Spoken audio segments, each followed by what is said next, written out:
David Guetta made a song with a deepfake Eminem vocal that he made, and then he played it live at a show.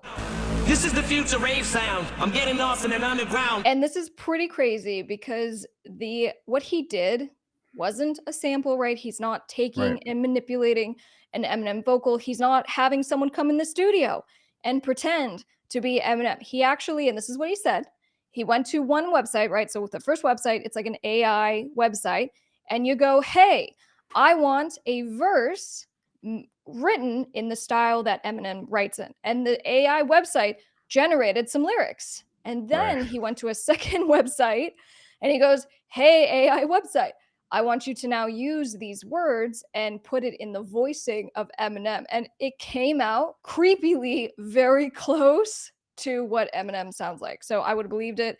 Now he says, "Oh, I did it as a joke." Right now, we haven't obviously seen any big eruption or upset coming from Eminem, but this is worth quick legal analysis, right? What claims could Eminem have? And the first is obviously just use of his name and likeness, right? So David Guetta is actually saying, "Hey, I made this thing It's a prank. using Eminem's voice," right? A prank or otherwise. And for everyone in that audience, they probably didn't know any different. And so, if obviously it had been something that was mocking Eminem or otherwise, not only would Eminem have a claim, "You didn't get my permission to recreate my likeness," right?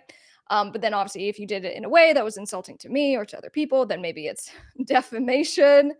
So anyway, as far as legal claims, there actually could be some here, but just from as we're discussing AI and the creation of stuff, right? From a top line to a song. I mean, how do you feel about this? We talk about AI a lot on this channel, and my thing is everyone just needs to be real careful for what they wish for as we are using it to generate our art. Now, I didn't even think about before. I was just wondering, thinking about just AI just creating music beds and kind of creating songs and stuff. I didn't think about they're stealing people's, voice artifacts to create new sentences of things, and then they'll generate lyrics in your side. Like, it's gonna be like, be really careful because what is starting as kind of funny and as a trend is gonna kind of take over. I mean, look at things like the vocoder or like auto tune, which have been around since like the 80s and stuff, and with vocoding and talk boxes and stuff, but where they come little things and then become like a staple of stuff. And Okay, and you say be weary of it. Why? yes, I'm being weird because I think that people are gonna really kinda take advantage of that stuff.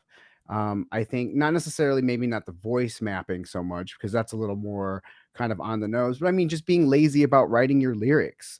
Just have AI write your lyrics and just I fear that true humans are the element of creating art might be being taken away from. This is a cool promotion way, I guess, to get around actually getting Eminem to do your song. It's a prank, it's a bit, it's a TikTok, or Instagram reel.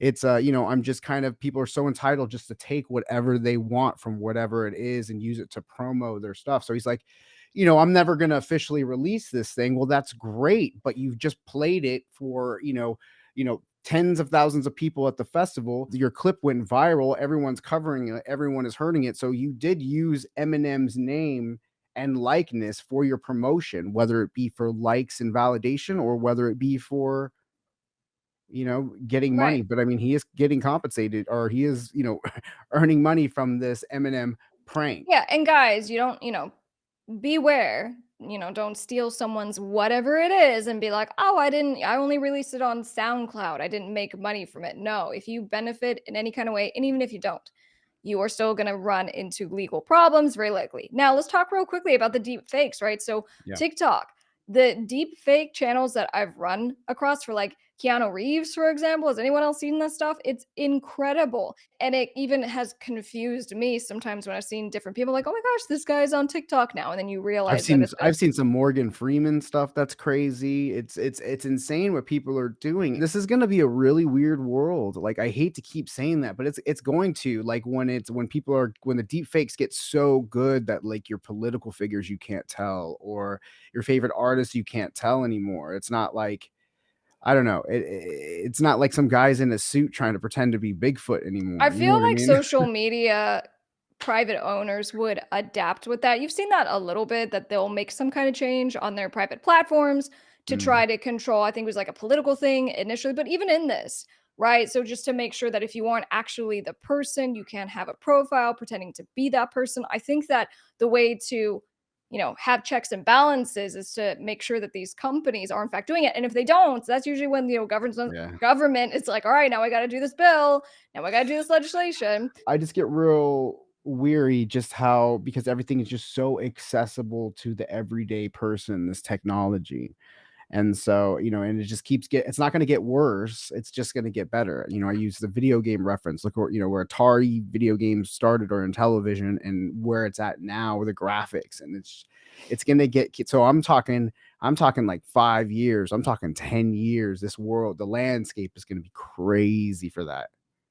Well, when it comes to enforcement of copyright, even in the digital age, which is where a lot of this stuff happens now, a lot of the illegal sampling, and to Smells or SMEL's point, if there's no real money to grab, real money, well, who's going to pay attention? And to a degree, that's right. But that's not obviously how we need to think, right? Because it literally takes one song, one post, one DM, whatever it is, to have someone just catapult to insane fame, which then results in, collaborations and partnerships and all the things. And so it happens very quickly, right? The overnight success after 10 years.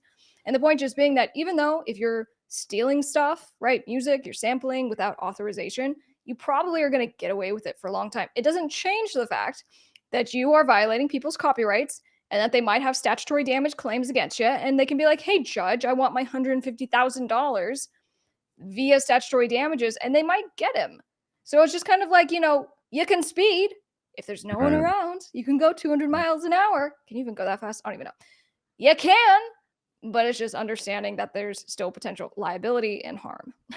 That's real scary. I don't know. I don't like it. I don't like how accessible that everything is. Even just like with music that's just so available. So people are, you're not supposed to use the music on TikTok and stuff to promote your product unless you have like a partnership or something like that. But people do, and people are I don't know. It's just the Wild West, and by the time that a lawsuit is even going to catch up to you, you've already got away from it and benefit from it. And even if they can figure out a way to calculate the monetary damages of it, I mean, whatever clout that you got from social media, you're not going to lose because you're in a lawsuit. People don't care. They like your content. I don't know. It's crazy. Yeah, I'm not so much fearful as I am just, I'm interested to see where this goes and how, we try to manage it because with the laws in place, they're written by old guys that are really old, right? These are really But you old can't keep laws up with it. and We need and s- AI to write the new laws. yeah. Yeah. Hey. All right, so as of now, we are not being overthrown by the AI. So we can hang out, talk about it, and we'll see where this all goes.